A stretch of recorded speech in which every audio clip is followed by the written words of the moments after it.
Hi, my name is Jose Vasquez, and this is my miracle moment.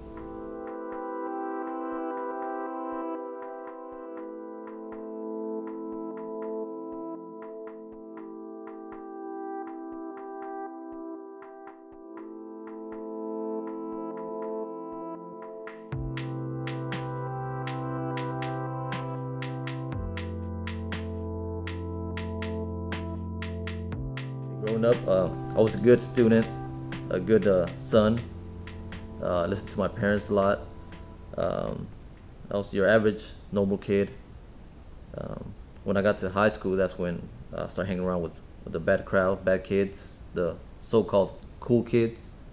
Um, but all they did is they were gang affiliated, skipped school. So I started hanging around with these type of guys, and we did a lot of bad things, fights, skipped school. So I guess my downfall was my bad friends that I had. I chose the wrong crowd to hang out with, knowing that I was a good person, a good student, and all that. Um, from there, it escalated to using drugs, drinking alcohol, um, and that was around the age of 15 when I was in high school. At the age of 16, um, it got worse. I was out of hand.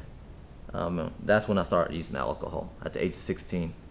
At the age of 17, I ended up getting kicked out of my house because there was a altercation within the house. One of my brothers stabbed the leader of a gang, and um, they came back to retaliate. I got my friends involved, and everybody showed up, and um, all my friends showed up. My parents showed up at the end, and they seen all my friends. So there was a lot of chaos. So I got kicked out of my house. Right before I left my house, I put a gun to my dad's head, and I threatened his life. And that's the reason I was kicked out of my home.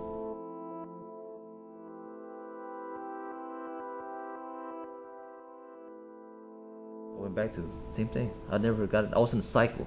I was lost. Same cycle all the time. When I thought I had when I thought I was gonna stop doing bad things, I kept going because my friends, my so-called friends, the fake friends, the friends that say they have your back till they die, it's a lie. It was all a lie. They left me alone when I really thought they were my friends. So it was really sad and betrayed.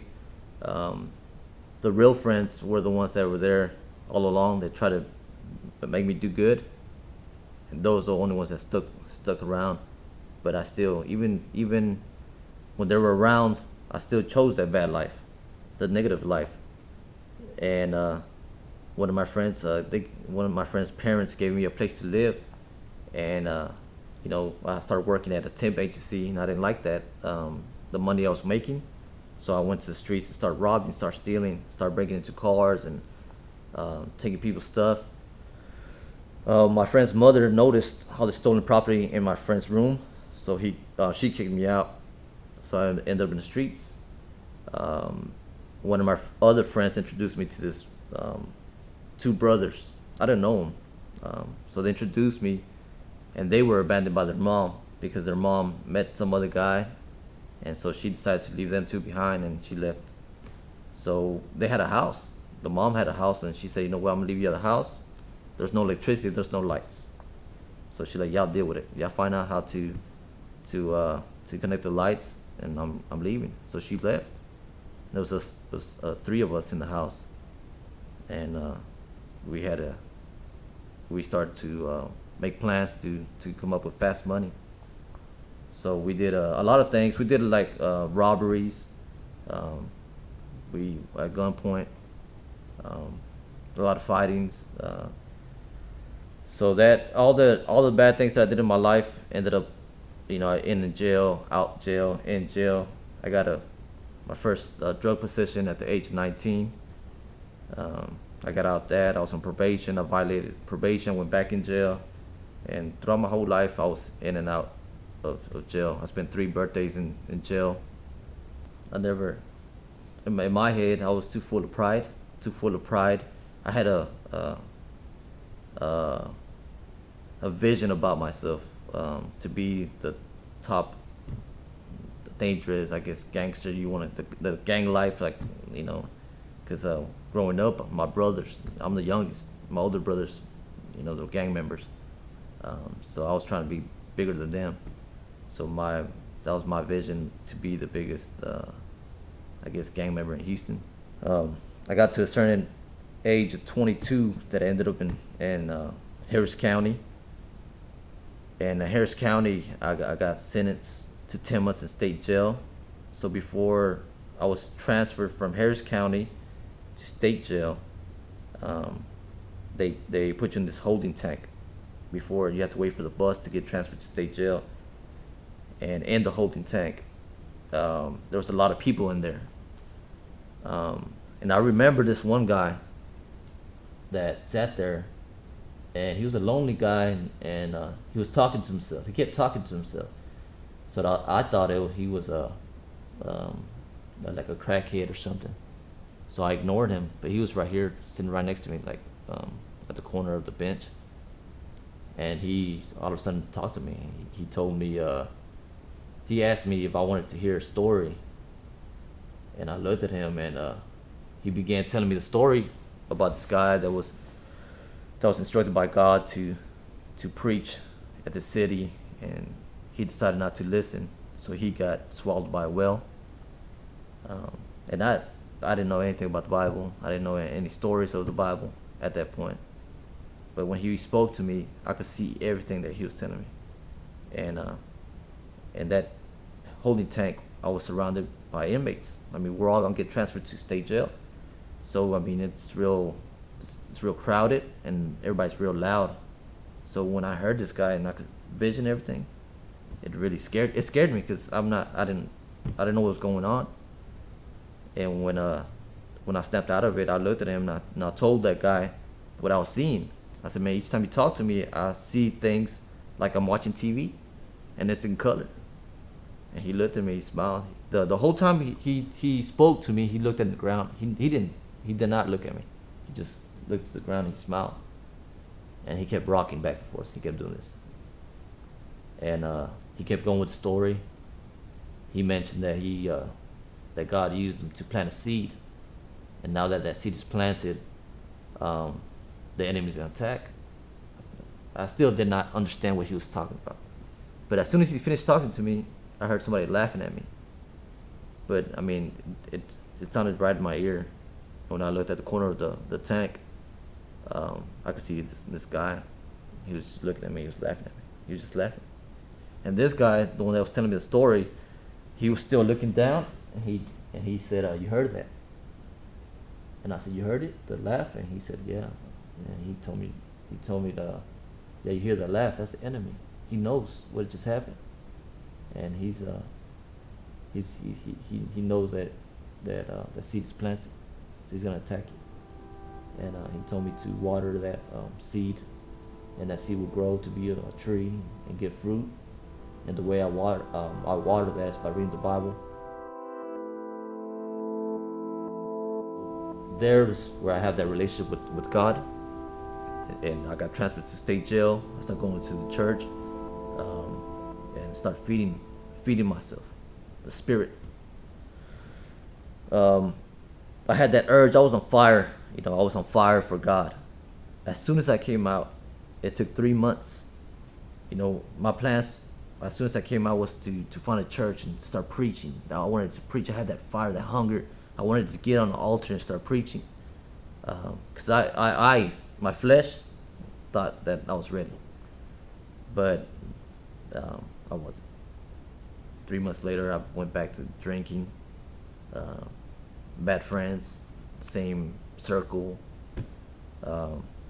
down the drain.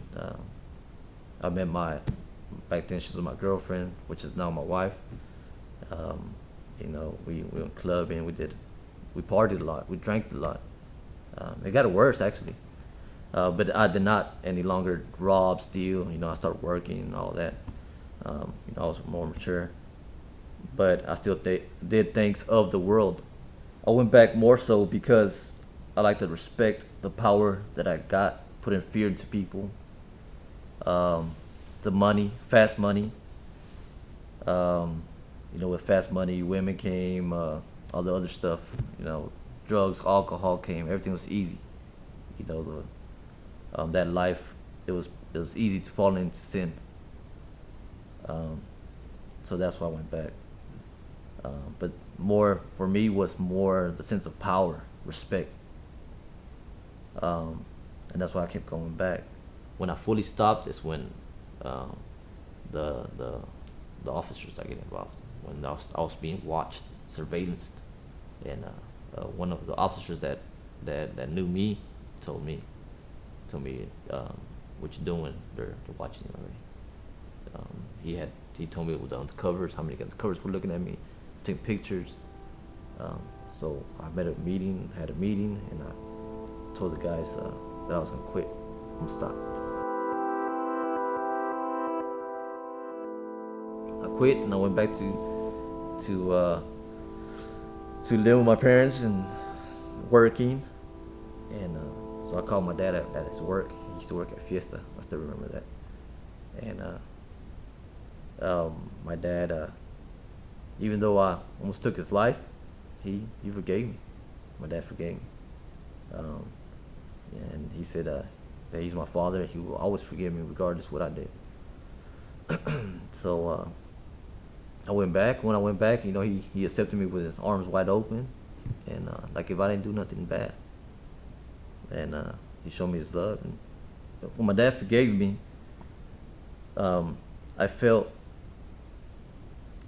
that he, that's when I knew that he really loved me. That's when I knew he really loved me. I couldn't understand why would he forgive me if I tried to take his life. But my dad, had that love for me. And he said, son, I love you. I will always love you. No matter what you do, I'll forgive you. And, when this was through the phone, I talked to him. I wanted to cry. I wanted to cry because I couldn't believe that the love that he poured out to me. Because really, my dad wasn't, when I was growing up, my dad wasn't a loving person. My dad was real violent, real strict. So violence was already implemented in my family and my brothers because my dad was a violent person. My dad, used to carry pistols, suited up. He went to the club, he drank. So I seen that growing up. He opened the door and he just opened his hands.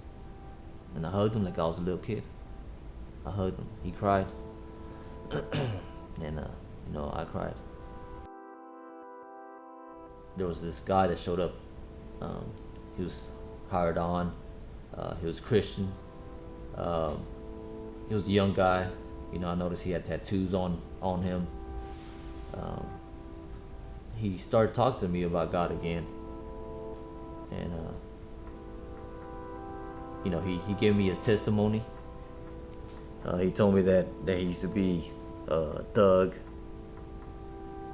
He used to be do a lot of drugs, fight a lot, and he had the scars to prove that, the face and all that.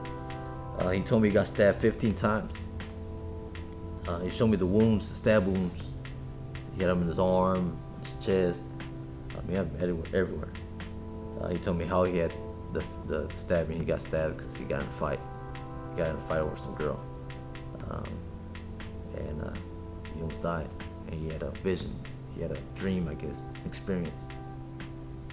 And he said his story was that he was gonna die after he got stabbed, and he sat on the back of a truck, and little by little his vision started getting blurry, his hearing went away, and he collapsed. He fell, and he knew that he was dying, and that he ended up he saw a figure. He couldn't see the face, he just knew there was a figure around him. And that instantly he knew that he was dead, that he was gonna get judged. And instantly he knew that he was going to hell. And he told me he didn't care because he was of the world. The only thing he asked that person that he knew there was a presence there is to send somebody to take care of his kids. And as soon as he said he asked that person, he was awake in the hospital. They were cutting his pants and his shirt. He was in the hospital. He was revived. So he got saved. And when I met him, he started working with us. He was saved 7 years already. So that sparked that fire, that flame that I had. That had a little. I probably had nothing, maybe probably not even smoke from that little campfire I had inside of me. But it sparked it. Just blew in me. Just blew it up. I mean, my eyes just lit up. You feel it. It's like energy that you feel inside of you. Like when you run, take off running, you're ready. And he just sparked it in me, relit everything. And when we relit everything, he invited me to his church. And I went to his church, and little by little, I got saved. When I gave my life to God, and I asked God, and I asked him to deal with me, take that away from me, he did it. He took everything away from me. He's the only one that changed me. And therefore, now I feel thankful. And I see my life now, and when I think of how I used to be, there's no way I'm going back. There's no way I'm going back. Yeah, we have our ups and downs sometimes, as Christians, as believers, because we're not perfect. We're still humans. But even if I fall, I know my God loves me so much that He'll pick me back up. Say, let's just go fall, keep going. And I got baptized, and God is good. My relationship with my wife is good. I'm a whole different person. My brothers, they, one of my brothers, he still drinks and all that. But I got the middle brother. He's curious. He sees me, and he's curious. So now he goes to the house sometimes at nighttime, and he sees us drinking coffee, because we used to drink beer. Now we drink coffee and sweet bread, pan dulce. And he goes and drinks coffee now with me, drinks pan dulce. I had a Bible study with him and his wife. So he listens. He's like, man, how did Jose change? Now we come to Emmanuel Worship Center. This is our new home. I love this church. It's full of positive, great, godly men and women. And I'm grateful for every single member here, for the love that they provide. And I'm thankful for y'all.